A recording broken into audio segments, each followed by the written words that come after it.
Assalamualaikum warahmatullahi wabarakatuh.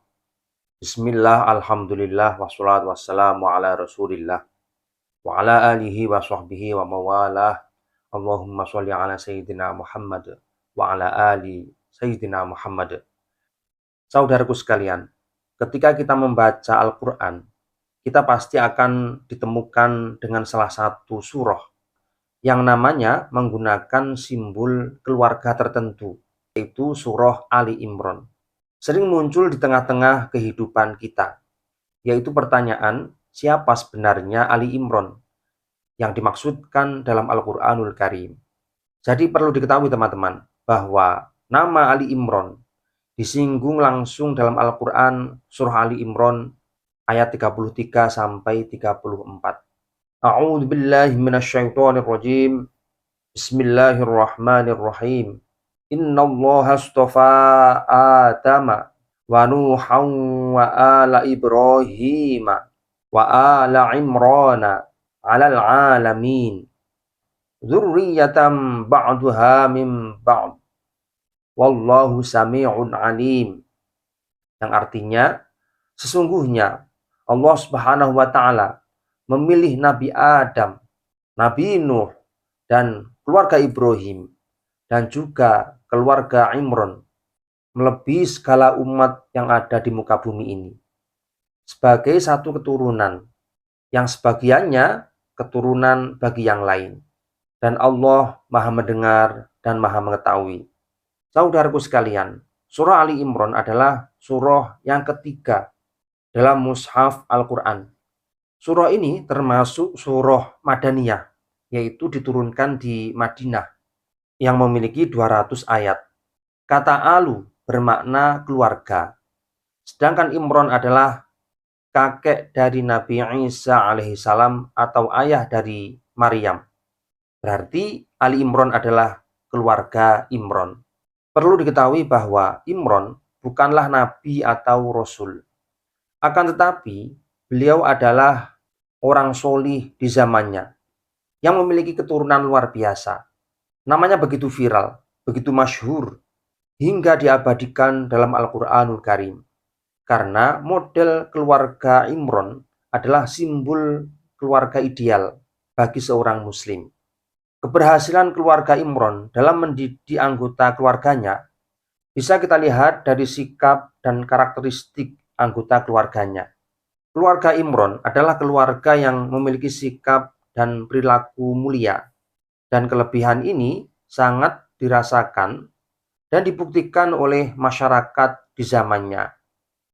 Keluarga Imran dinisbatkan kepada seseorang yang bernama Imran bin Matsan bin Al-Azhar bin Al-Yud bin Sulaiman bin Dawud alaihissalam. Nama Imran sangat populer sekali dalam bahasa Ibrani. Sedangkan dalam buku-buku Nasrani, namanya disebut dengan istilah Yuhakim.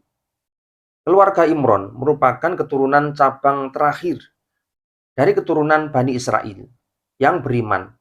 Keluarga ini sebenarnya memiliki anggota yang sedikit. Namun, walaupun jumlah anggota keluarganya sedikit, namun memiliki kualitas yang tinggi, sehingga memiliki kedudukan tinggi baik di hadapan Allah Subhanahu wa taala maupun di hadapan masyarakat. Pak Imran dan istrinya bisa dijadikan contoh keluarga yang berhasil mewujudkan cita-cita dalam membangun sebuah keluarga yang bahagia, penuh ketakwaan dan kasih sayang. Dari keluarga kecil inilah nantinya melahirkan generasi yang mulia dan berpengaruh besar bagi umat manusia, yaitu tokoh muda yang cerdas sekaligus bagian dari Rasul Allah Subhanahu wa taala, yaitu Nabi Yahya alaihissalam dan Nabi Isa alaihissalam. Adapun istri dari Imran sendiri adalah Hannah binti Fakuda. Kesalihan Hannah juga diabadikan dalam Al-Quranul Karim. Beliau adalah istri yang solihah dan rajin beribadah. Dari hasil pernikahannya, Imran dan Hannah dikaruniai 2 orang putri. Yang pertama adalah Asya dan yang kedua adalah Maryam. Namun ada beberapa pendapat dari kalangan ulama, antara Asya dan Maryam ini sepupu, bukan saudara kandung. Nah, Asya yang sebagian ulama menganggapnya putri pertama dari Imron, menikah atau dinikahi oleh Nabi Zakaria alaihissalam. Nah, dari hasil pernikahan Nabi Zakaria dan Asya, kemudian dikaruniai seorang putra yang bernama Nabi Yahya alaihissalam. Sedangkan putri bungsu atau sepupu dari Asya yang bernama Maryam, dia belum sempat menikah. Ada pendapat lain, sebetulnya Maryam sudah bertunangan dengan yang namanya Yusuf. Tapi karena hamil tanpa suami, maka Yusuf melepaskan si Maryam. Maryam adalah wanita terbaik dan paling sempurna dari yang pernah ada. Bahkan keunggulan Maryam ini ditegaskan langsung oleh Rasulullah Shallallahu Alaihi Wasallam dalam sebuah hadis yang diriwayatkan oleh Imam Bukhari dan Imam Muslim. Maryam adalah wanita ahli ibadah dan suci yang nantinya dikaruniai anak laki-laki yang menjadi rasul tanpa melalui proses pernikahan, yaitu Nabi Isa alaihissalam. Kehebatan Maryam ini juga diabadikan dalam Al-Qur'anul Karim oleh Allah Subhanahu wa taala.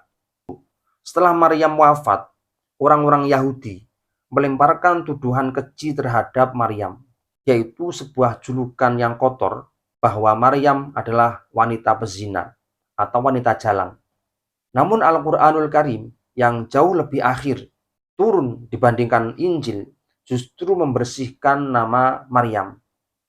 Al-Quran telah mensucikan dan membersihkan nama beliau dari tuduhan pezina. Dan ini disinggung dalam berbagai ayat, bukan hanya satu kali, tapi lebih dari 2 kali. Sebagaimana yang dijelaskan dalam kitab Tafsir Ibnu Katsir, bahwa Hannah, yaitu istri Imron, selama bertahun-tahun, bahkan sampai usianya tua, beliau belum pernah hamil sama sekali, bahkan sampai di usia menopause, yaitu sudah tidak haid lagi. Berarti secara biologis seseorang yang tidak haid tidak mungkin untuk memiliki anak karena sudah tidak memiliki indung telur. Pada suatu hari, beliau melihat seekor induk burung yang sedang memberi makan anak-anaknya. Dari situ, hati si Hannah merasa sedih. Mengapa sampai di usia senja belum juga mendapatkan keturunan? Akhirnya, beliau berharap segera memiliki anak. Kemudian Hannah berdoa kepada Allah Subhanahu wa taala agar segera diberikan keturunan. Lalu Allah Subhanahu wa taala mengabulkan doa-doa yang telah dipanjatkan dalam kurun waktu yang lama. Pada saat benar-benar hamil, Hannah memiliki nazar dengan berharap anaknya menjadi ahli ibadah dan mengabdikan diri di Baitul Maqdis. Pada awalnya, Hannah berharap memiliki anak laki-laki. Dan selama ini, dugaan si Hannah juga seperti itu. Nantinya memiliki putra laki-laki. Namun, pada saat persalinan, kenyataan berkata lain. Allah Subhanahu wa taala memberikan seorang anak perempuan. Dan tentu ini membuat hati Hannah kecewa. Karena ruang gerak laki-laki dan perempuan jelas berbeda. Laki-laki memiliki ruang gerak lebih luas daripada perempuan. Namun, walaupun seperti itu, Allah Subhanahu wa taala memberikan kabar baik kepada si Hannah bahwa Allah menerima nadarnya dan Allah akan mendidiknya dengan baik. Ini dijelaskan dalam ayat ke-37 dari surah Ali Imran. Lalu Hannah menggendong Maryam yang masih bayi keluar menuju Bani Al-Kahin bin Harun, yaitu keturunan dari Nabi Harun yang merupakan saudara dari Nabi Musa alaihissalam. Mereka ini adalah penjaga Baitul Maqdis. Hannah menyerahkan Maryam kepada para penjaga untuk dibawa ke Baitul Maqdis dan tidak mengembalikannya ke rumah. Mereka menerima Maryam dengan penuh sukacita dan mereka berkata, ini adalah putri imam kami yaitu Imron, karena Imron adalah imam sholat bagi mereka.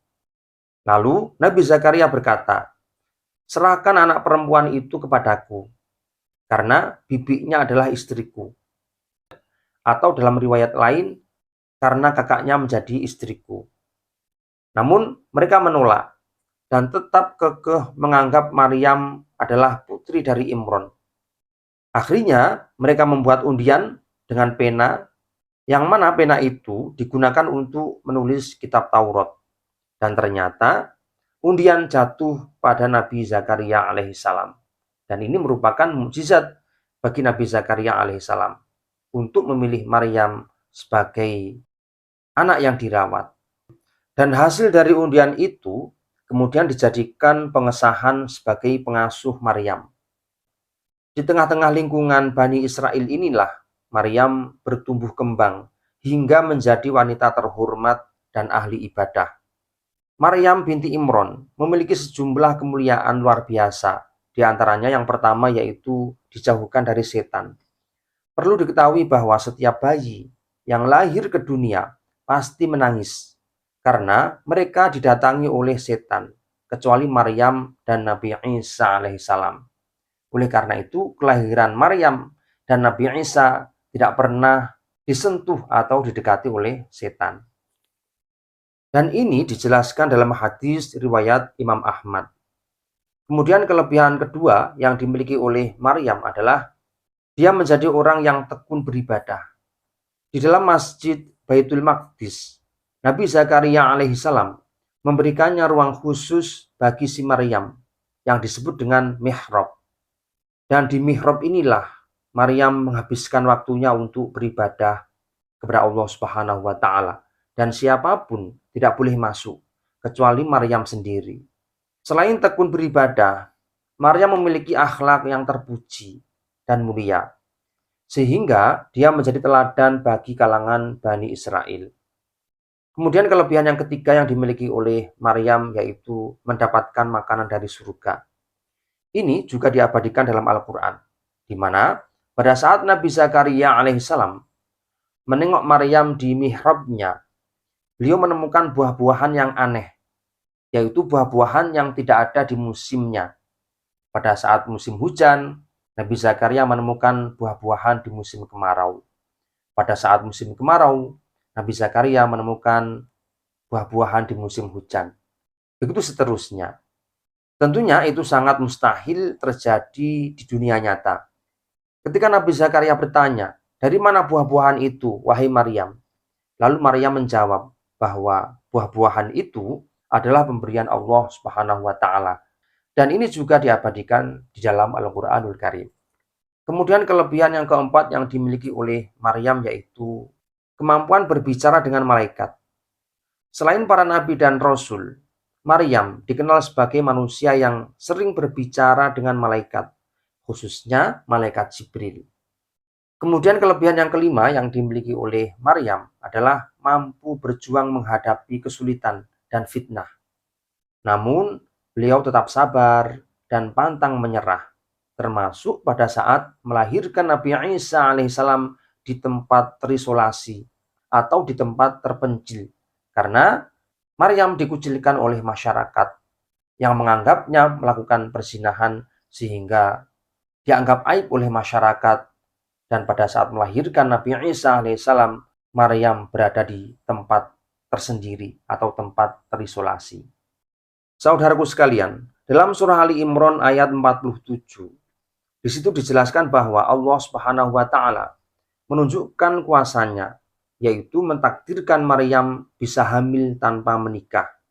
Dan beliau melahirkan anak seorang rasul yang mulia, istimewa, dan penuh kebaikan, yaitu Nabi Isa alaihissalam. Dalam ayat 47 tersebut, Allah memberikan kabar tentang kehamilan Maryam yang membuat hatinya campur aduk. Di sisi lain bahagia, di sisi lain takjub, di sisi lain sedih, dan di sisi lain takut. Mengapa demikian teman-teman? Karena bayi itu akan lahir dari rahim Maryam. Sementara Maryam belum pernah menikah dan tidak pernah berhubungan dengan laki-laki manapun. Namun, ketika Allah berkehendak, tidak ada satupun yang mustahil. Karena penetapan takdir yang tidak lazim seperti ini, termasuk bagian dari sifat jaiz bagi Allah Subhanahu wa taala. Berkaitan dengan masa kehamilan Maryam, para ulama berbeda pendapat.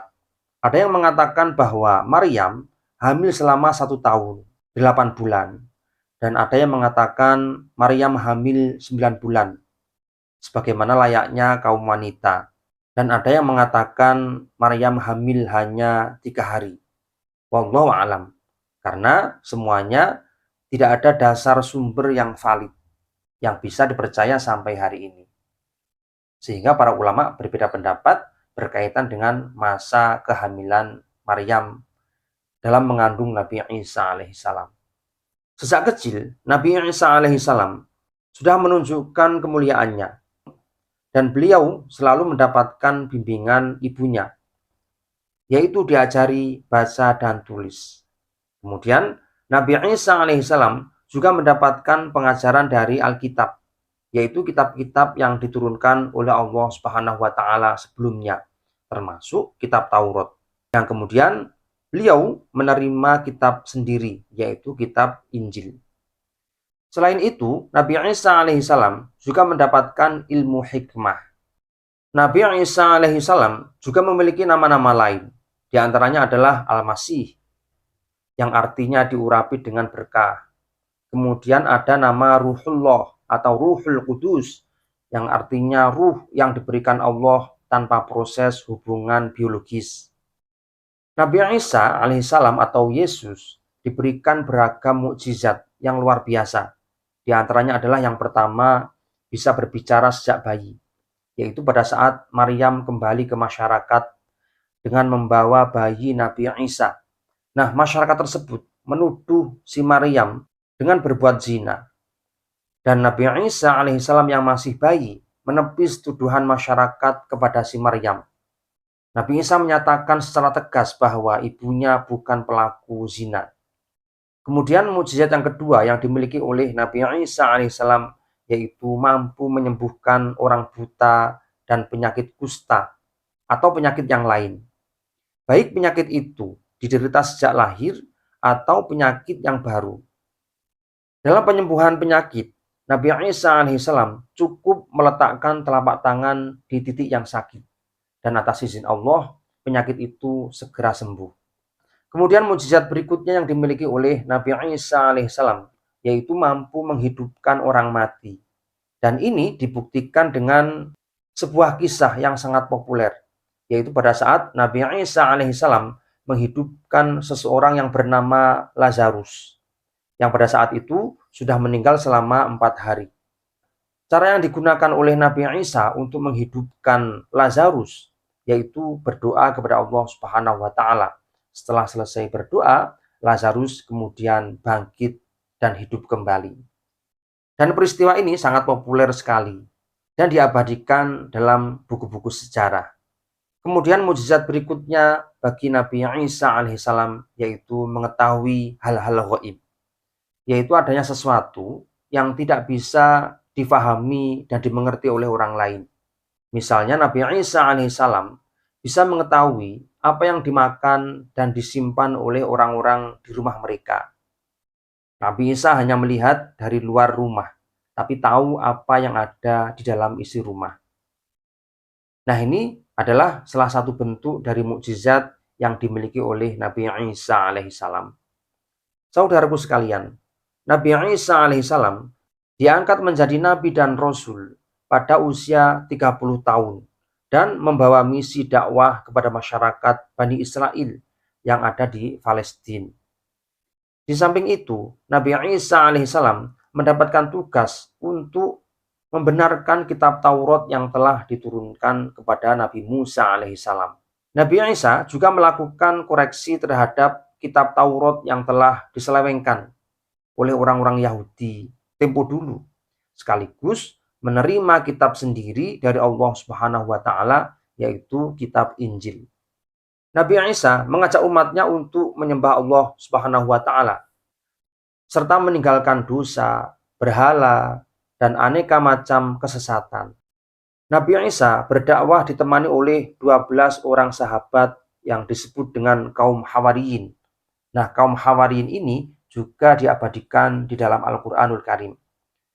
Namanya sangat populer sekali. Nah, walaupun Nabi Isa membawa ajaran yang benar dan mukjizat yang luar biasa, Namun tidak semua Bani Israel mau menerimanya. Bahkan sebagian besar mereka memusuhi Nabi Isa alaihissalam. Akhirnya permusuhan mereka kepada Nabi Isa alaihissalam semakin hari semakin menjadi-jadi, teman-teman. Bahkan salah satu sahabat Nabi Isa yang bernama Yudas Iskariot tega berkhianat kepada Nabi Isa. Akhirnya Yudas ditangkap oleh pasukan Romawi dan disalib sebagai hukuman atas tuduhan bahwa ia adalah Al-Masih yang memberontak terhadap pemerintahan Romawi. Sejak kejadian itu, Nabi Isa alaihissalam sudah tidak ada lagi di bumi, melainkan diangkat oleh Allah Subhanahu wa taala ke langit hingga saat ini. Dan nantinya akan turun lagi ke bumi untuk membunuh Dajjal. Saudaraku sekalian, itulah kemuliaan Imron dan istrinya yang kemudian memiliki anak dan cucu yang mulia. Anak yaitu Maryam, kemudian cucu adalah Nabi Isa alaihissalam. Dan keluarga yang dimiliki oleh Imron dan istrinya adalah keluarga yang mulia, keluarga yang harmonis, dan penuh ketenangan dan kebaikan.